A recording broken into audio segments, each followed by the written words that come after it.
ہوتے ہیں۔ مکی صورتوں میں اللہ نے نبی کریم صلی اللہ علیہ وسلم کی نبوت،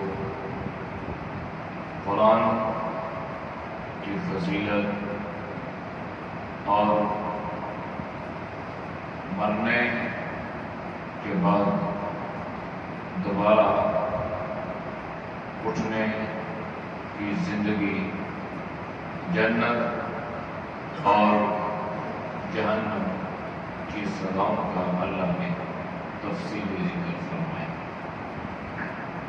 اس سے پہلے سورہ یاسین کی اور اس کے بعد سورہ صافات۔ سورہ یاسین جو ہے اس کو قرآن کریم کا دل کہا گیا، یعنی جس طرح انسانی جسم میں دل ایک اہمیت رکھتا ہے، اس سے انسان کی زندگی رواں دواں ہے، اسی طرح سورہ یاسین قرآن کا دل ہے۔ تو دل جس طرح اس کی اہمیت جسم میں ہے، اس طرح اس کی اہمیت قرآن کریم ہے۔ نبی علیہ السلام نے فرمایا کہ جو آدمی صبح روزانہ سورہ یاسین کی تلاوت کرتا ہے، شام تک اللہ اس کی دن کی ساری ضروریات، ساری حاجات کو پورا فرماتا ہے، اور اگر رات کو کرے گا تو رات سے لے کر صبح تک اللہ انسانی ضروریات، انسانی حاجات کو پورا کرتا ہے۔ اس میں انبیاء علیہ السلام کا ذکر بھی ہے، لیکن انبیاء علیہ السلام کے نائبین کا بالخصوص ذکر ہے، جس کو عرفاً دین کا داعی بھی کہا جاتا ہے، دین کا مبلغ بھی کہا جاتا ہے، اسلام کا پرچار کرنے والا بھی کہا جاتا ہے۔ اللہ نے انسانیت کی ہدایت کے لیے انبیاء علیہ السلام کا سلسلہ جاری فرمایا۔ دو چیزیں اللہ نے انسانوں کی ہدایت کے لیے جاری فرمائی، ایک کتاب اللہ اور ایک رجال اللہ۔ کتاب اللہ سے مراد یہ ہے کہ اللہ نے کتابیں، کلام اور صحیفوں کے ذریعے سے لوگوں کی رہنمائی فرمائی۔ اللہ کی کتابوں کو سمجھانے کے لیے اللہ نے انبیاء علیہ السلام اس لیے کتاب کو سمجھانے کے لیے استاد کی ضرورت ہوتی ہے، معلم کی ضرورت ہوتی ہے، تو اللہ نے انبیاء علیہ السلام کو معلم، استاد بنا کر بھیجا۔ اللہ کے نبی نے فرمایا انما بعثت معلما، اللہ نے مجھے سکھانے والا بنا کر بھیجا، اس لیے کہ اللہ نے آپ کو کتاب عطا فرمائی ہے، اپنا کلام اللہ نے عطا فرمایا، تو نبی علیہ السلام لوگوں کو اللہ کا یہ کلام سکھاتے تھے، اس کے مضامین، اس کے مفہوم سے لوگوں کو آگاہ کرتے تھے۔ تو انبیاء علیہ السلام کے ساتھ لوگوں نے جو سلوک کیا اس کا ذکر اللہ نے قرآن میں فرمایا۔ بعض انبیاء علیہ السلام کو شہید کر دیا، بعض انبیاء علیہ السلام کو جلا وطن کیا، ہمارے نبی صلی اللہ علیہ وسلم کو بھی جلا وطن کیا گیا، آپ کو بھی ہجرت کرنے پر مجبور کیا۔ تو انبیاء علیہ السلام کے جو لوگ ماننے والے تھے، جو ان پر ایمان رکھنے والے تھے، وہ بھی لوگوں کو سمجھاتے تھے۔ چنانچہ قرآن میں سورہ یاسین میں اللہ نے ایک شخص کا ذکر فرمایا، وَجَاءَ مِنْ أَقْصَى الْمَدِينَةِ رَجُلٌ يَسْعَىٰ قَالَ يَا قَوْمِ اتَّبِعُوا الْمُرْسَلِينَ۔ وہ بستی کے ایک کنارے پہ رہنے والا، دور دراز کسی مضافات میں رہنے والا، وہ دوڑتا ہوا آیا، تیز قدموں سے چلا اور آ کے اپنی قوم کو کہنے لگا، یا قومی اتبعوا المرسلین، اے میری قوم تم انبیاء علیہ السلام کی اتباع کرو۔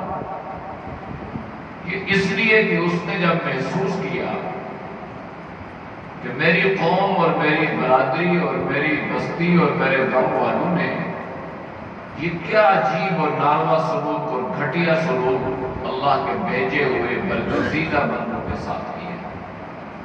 اوباش لڑکے لگائے جاتے ہیں، جہاں سے گزرتے ہیں قانون کی اب باتیں آتی ہیں اور آوازیں کستے ہیں، عیب لگاتے ہیں، ٹو میں پڑے رہتے ہیں۔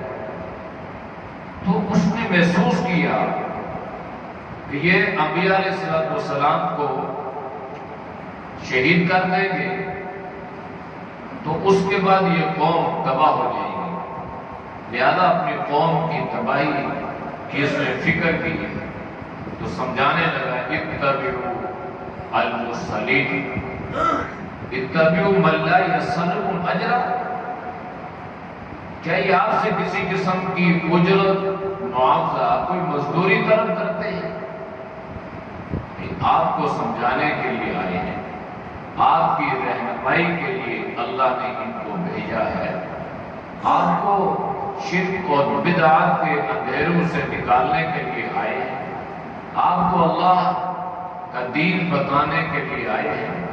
تو آپ کیوں ان کے خون کے پیاسے ہو چکے، کیوں ان کے قتل کے درپے ہو چکے؟ تو یہ سمجھانے والا سمجھا رہا اور اس نے کہا، وہ مالی لا اعبد الذی فطرنی والیہ ترجعون، میں تو اپنے اللہ کی عبادت کروں اور میں اپنے اللہ کی عبادت کیوں نہ کروں؟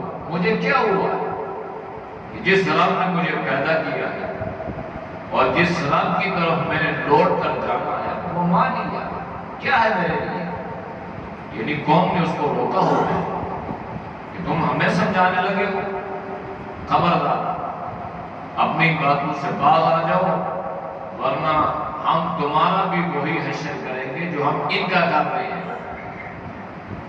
یہ باطل کا روز اول سے یہ وتیرہ رہا ہے کہ جب بات دلائل سے سمجھ میں نہیں آتی اور دلیل کا جواب دلیل سے نہیں دے سکتے تو وہ گولی اور گالی پہ اتر آتی ہے۔ تو اس نے بھی، قوم نے اس کے ساتھ بھی یہ کیا، أَأَتَّخِذُ مِن دُونِهِ آلِهَةً إِن يُرِدْنِ الرَّحْمَٰنُ بِضُرٍّ لَّا تُغْنِ عَنِّي شَفَاعَتُهُمْ شَيْئًا وَلَا يُنقِذُونِ۔ یہ ساری اس کی تقریر جاری ہے۔ بالآخر قوم نے کیا کیا؟ قوم نے اس اللہ کے بندے کو، دین کے داعی کو، دین کے مبلغ کو شہید کر دیا۔ یہ شہید ہو گئے۔ بما غفر لی ربی وجعلنی من المکرمین، اللہ نے اس کو آخرت کا وہ اپنا ٹھکانہ، اپنا گھر اس کی آنکھوں کے سامنے کر دیا۔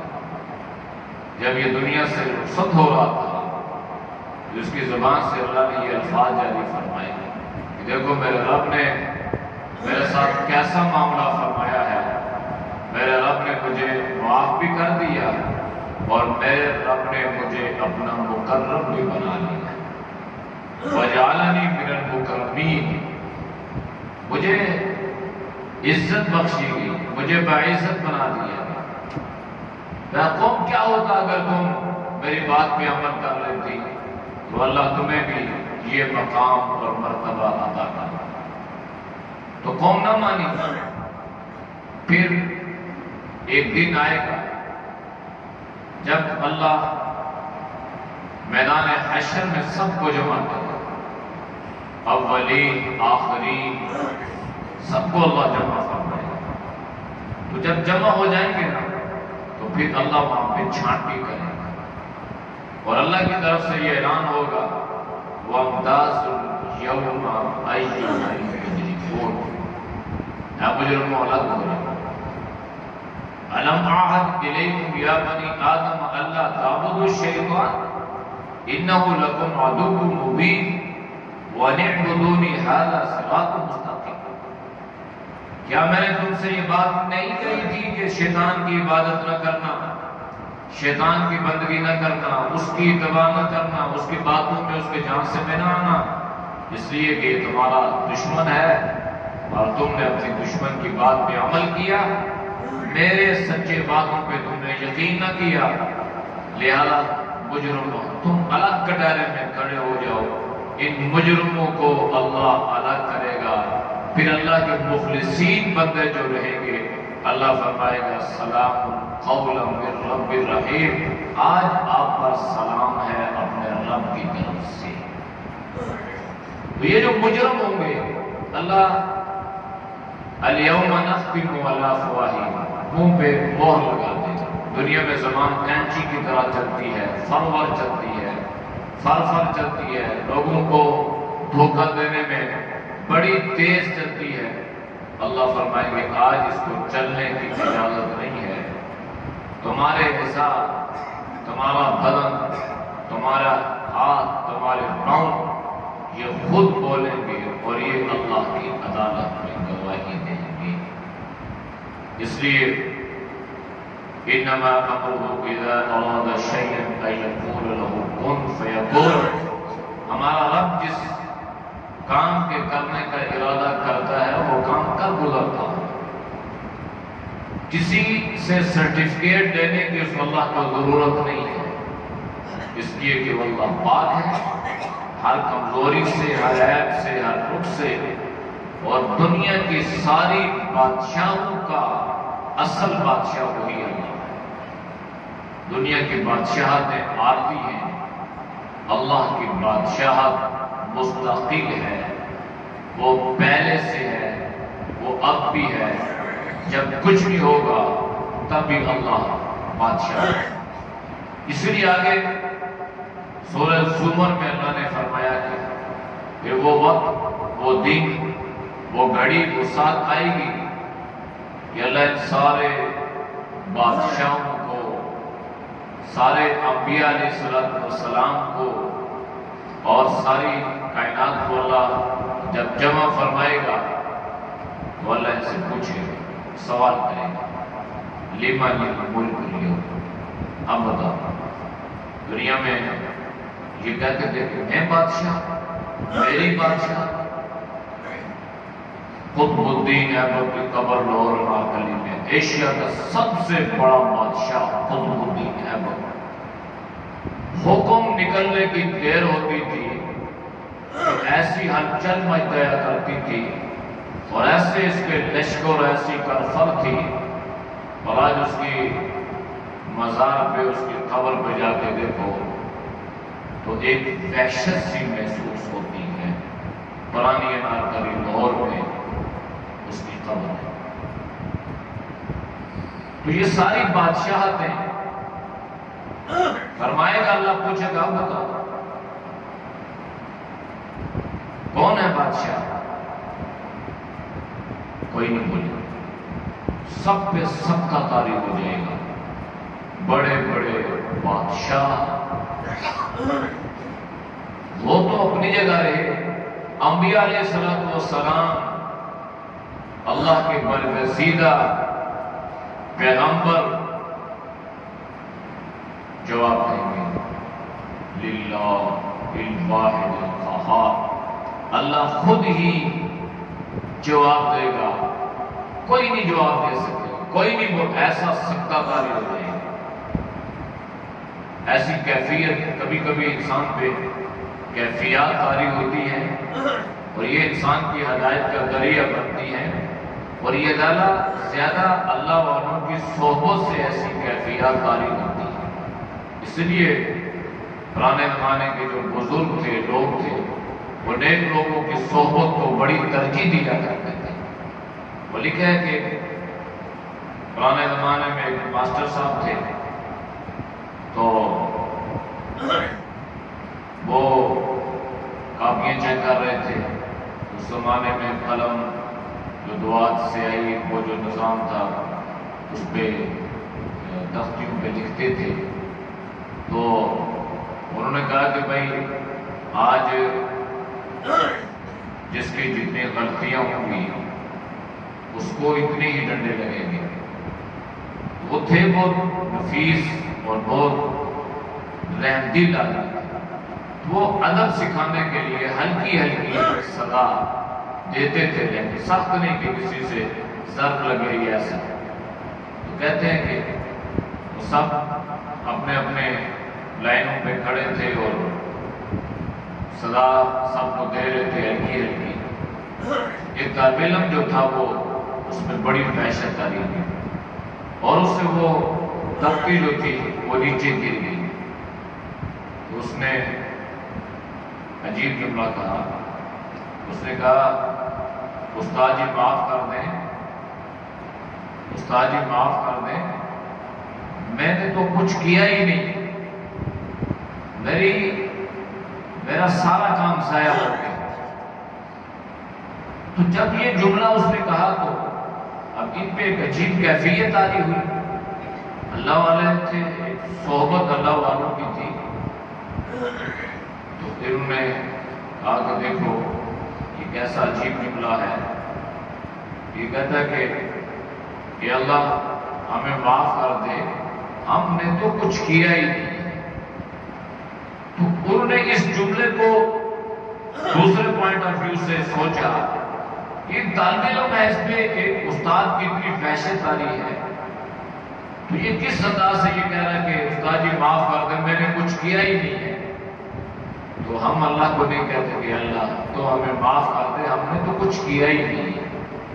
اسی لیے اللہ نے اسی سورہ زمر میں اس آیت کو یوں فرمایا ہے، قُلْ يَا عِبَادِيَ الَّذِينَ أَسْرَفُوا عَلَىٰ أَنفُسِهِمْ لَا تَقْنَطُوا مِن رَحْمَتِ اللَّهِ۔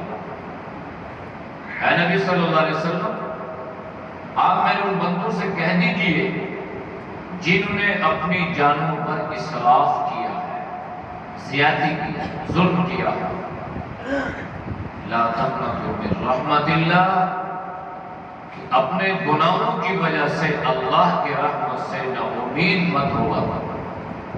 کبھی کبھی انسان کے گناہ اتنے ہوتے ہیں، انسان یہ کہتا ہے کہ اللہ اتنے گناہ میں نے کر لیے، اب کیسے تجھ سے معافی مانگوں، مجھے شرم آتی ہے۔ تو اللہ نے انسان کو یہ تسلی دی، فرمایا کہ لا تقنطوا من رحمت اللہ، کبھی بھی اللہ کی رحمت سے نا امید مت ہو، اس لیے کہ تم جتنے بھی گناہ کر لو، جتنے بھی گناہ کر لو، تمہارے گناہ اللہ کی رحمت کا مقابلہ نہیں کر سکتے۔ اس لیے ان اللہ یغفر الذنوب جميعا، اللہ انسان کے سارے گناہوں کو ایک حکم سے معاف فرما سکتا ہے۔ جب انسان صدق کے دل سے، ندامت سے جب اس کی زبان پہ یہ الفاظ جاری ہوتے ہیں، یا اللہ یا اللہ، اللہ کے نبی نے فرمایا کہ یہ انسان ایک مرتبہ اپنی زبان سے کہتا نا یا اللہ، اے اللہ، تو اللہ کی طرف سے کئی بار یہ آواز آتی ہے، یا عبدی، اے میرے بندے، یا عبدی، اے میرے بندے، یا عبدی، اے میرے بندے۔ ان اللہ یغفر الذنوب جميعا، بندہ کہتا ہے اللہ معاف فرما، اللہ معاف فرما۔ تو اللہ انسان کی زندگی کے سارے گناہوں کو معاف فرما دیتا ہے۔ ہاں، جو اس کے ذمے لوگوں کے حقوق ہیں وہ اللہ تو معاف فرما دیتا ہے، لیکن اس کے لیے یہ قاعدہ کلی اللہ نے دین نے بنایا ہے کہ جس کے حقوق اس نے ضائع کیے ہیں ان سے بھی معافی مانگے، بخشوا لے، معافی مانگ لے۔ یہ جس کا حق اس نے کھایا ہے اس کو حق ادا کرنا۔ اس لیے علماء نے لکھا ہے کہ حقوق اللہ جو ہے نا، ان میں کمی بیشی جو معاملہ ہے وہ اللہ کے ساتھ ہے۔ انسان ساری زندگی عبادت کرتا رہے تو اللہ کا حق ادا نہیں کر سکتا۔ تو اللہ بڑا رحیم ہے، 70 ماؤں سے زیادہ پیار کرتا ہے۔ 70 ماؤں سے زیادہ پیار کا جو فلسفہ علماء نے لکھا ہے کہ 70 مائیں ان کا ایک بیٹا ہو تو وہ ایک بیٹے کے ناز اور نخرے اور اس کی باتیں اور کس طرح سے وہ اٹھائیں گے، اسی طرح اللہ بھی اپنے بندوں کا ان کے ناز نخرے، ان کی آہوزاریاں، ان کی دعائیں، ان کی التجائیں، یہ سب سنتا ہے، اس لیے کہ انہ هو الغفور الرحیم، اللہ بہت مہربان ہے۔ جب ماں اپنے بچوں کو معاف کر دیتی ہے، جتنی بڑی بھی غلطی کرے، جتنا بڑا بھی گناہ کرے، تو اللہ 70 ماؤں سے زیادہ پیار کرتا ہے، تو اللہ نہیں معاف کرتا، اللہ بھی معاف کرنا ہے۔ اس لیے اللہ نے انہ هو الغفور الرحیم۔ پھر انسان کو اللہ نے دیکھو وَأَنِيبُوا إِلَىٰ رَبِّكُمْ، تم اپنے رب کی طرف رجوع کیا، اپنے رب سے مانگا کرو، وَأَسْلِمُوا لَهُ، اور اپنے رب کے فرما بردار بنتے ہیں۔ ایسا نہ ہو کہ اللہ تمہیں حکم دے بھائی فرشتوں کو وَسِيقَ الَّذِينَ كَفَرُوا إِلَىٰ جَهَنَّمَ زُمَرًا، دو گروہ تو بن جائیں گے، ایک جنت میں جائے گا ایک جہنم میں جائے گا۔ اللہ نے دونوں کا ذکر کیا۔ جب اہل جہنم کے پاس جائیں گے تو جہنم کا داروغہ، پہرے دار، گارڈ ان سے پوچھے گا الم یأتکم رسول منکم، کیا تمہارے پاس کوئی رسول نہیں آیا تھا، تمہیں کوئی سمجھانے والا نہیں آیا تھا؟ یہ کہیں گے آیا تو تھا، لیکن ہم نے اس کی بات پہ کوئی توجہ نہیں دی۔ قالوا بلا، آیا تھا لیکن ہم دنیا کی سرمستیوں میں مست رہے، تو ہم نے اس کی تعلیمات کو پس پش ڈال دیا، توجہ نہیں دی۔ تو اب یہ داروغہ ان سے کہے گا ٹھیک ہے، قیل ادخلوا ابواب جہنم خالدین فیہا، تم اس جہنم کے دروازے سے داخل ہو جاؤ، فبئس مثوى المتکبرین، بڑا برا ٹھکانہ ہے متکبرین۔ پھر اہل جنت متقی لوگوں کو یہ بھی جنت کی طرف آئیں گے، جنت کے دروازے پہ یہ رکیں گے، جنت کے دروازے ان کے لیے کھول دیے جائیں گے، اور وہ پوچھے گا، سلام کرے گا، السلام علیکم۔ یہ سب سے پہلا سلام جنت کے دروازے پہ جو چوکیدار کھڑا ہوگا، اللہ نے استقبال کے لیے کھڑا کیا ہوگا، یہ پوچھے یہ سلام، السلام علیکم، تمہارے اوپر سلام ہو، تو یہ پہلا سلام۔